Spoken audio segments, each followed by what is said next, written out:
Now, there's always something going on in the royal household, and this week has been no different. The Princess of Wales has made royal history this week when she took the salute for the very first time as Colonel of the Irish Guards. And Prince Harry is suing the Mail on Sunday over an article that was written about his security in the UK. So every Saturday I like to give you a rundown, and who better to do that than royal biographer Angela Levin and aristocrat Lady Victoria Hervey. Well, I'm going to start with you, Angela. Well, there's a lot going on with these royals, isn't there? Where should we go? What should we start with? Well, we can start with, I think, Catherine. And one of the things that I thought was absolutely moving about her taking over was that William, her husband, had done it first, but he'd taken on from his father, who's now dead, unfortunately, and he's working as colonel for the Wales. And so he can't do that one.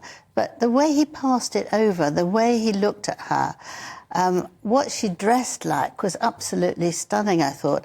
And she'd had 4 buttons on her turquoise coat, and then a gap, and then 4 buttons, because that's exactly the same as the uniform that the Irish Guards wear, which I thought was an incredibly nice touch. Very observant of you, Angela. Yeah. You counted as 1, 2, 3. Oh, there's a gap there. 1, 2, 3, 4. Oh, that's nice. I've got nothing else to do, have I? No. And also he said that he's very happy to pass the colonel over, and that she would be very dutiful and she would be very hard-working. He praised her to the roof, and when she went on, she said how grateful she was and that she thought it was a real honour. I just thought it was really nice royal behaviour of actually admiring each other and moving on.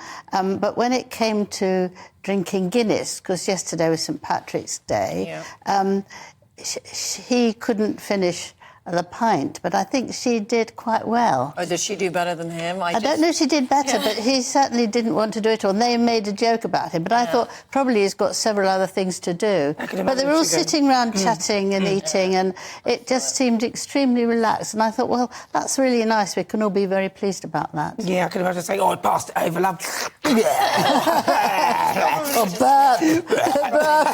Catherine! Not in public, then there's a scrap. I'd like to see that. So, Lady Victoria, what was your thoughts on what's going on with the royal household? I mean, what's your specialism on this one? Are you going to do Fergie and Diana and the hen do? I think the hen do actually sounds super fun. I wish I would have been there. I've been on a couple of hen do's where we've had wigs, but we've never dressed as police. So what's the story with that? What do you mean?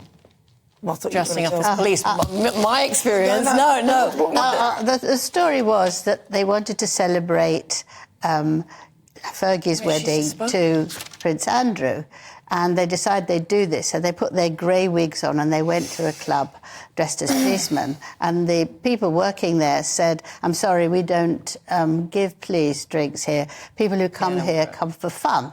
So I'm afraid you can't have that. And they had to leave. And they were then taken in by police outside and put in a van. And Fergie saw some crisps and started eating it, but she got told No, it was Diana that was eating them. It was Diana? Yeah. Oh, I read it was Fergie. Oh, well, anyway, Diana ate them, and one of the policemen came close and said, oh, my God, it's the... Who is this? I mean, it's amazing. So they got away with it. It's quite fun that they actually, because they could have easily said, like, earlier on, like, it's us, but the fact that they actually let themselves be put in the van. Oh, wow. I think that just kind of shows, like, how fun and how much, like, sense of... I'm surprised I didn't realise who they were, though. It seems a bit... Well, actually, there is a photograph of it, and I studied it very carefully. And I couldn't recognise which one is which, because they've got their grey wigs on. Apparently Diana used to love dressing up, right, in costume and wigs. Now, there's a story that Harry is apparently suing the Mail on Sunday. We can't talk too much about it. No. But what do we know? What's out there? Well, he's suing the Mail. It was a case that came up last year, and the judge said that they did have... Harry did have some right that not all the case that they were trying to put against him was true, and so they cut it off. And now it's come back again because the Mail on Sunday want to answer the situation and explain why they don't want to, be paid a lot of money for them. So that's where it is now. But at the same time, it's all connected with Harry complaining that he hasn't had enough protection for him and his family. Well, I think if he hadn't gone around talking about all these people that he was blowing up in his book, he wouldn't be, such a target. I think it's became... Yeah, I mean, now for the coronation, this is going to, really put him as a target, right? But now he's in much more danger because of what he said about shooting... yes, and he mentioned it also in an interview.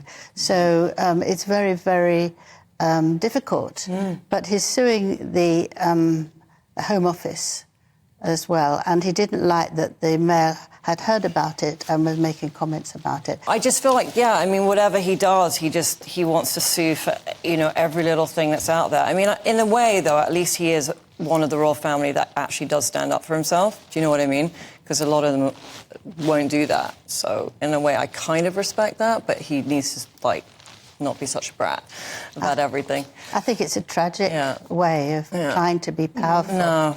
Myself. He's also suing the Mirror and what was the News of the World News Group. So that's the thing. It's like, how can he ever expect the papers to be on his side if all he does is sue them, right? It's like there's never going to be a peace offering.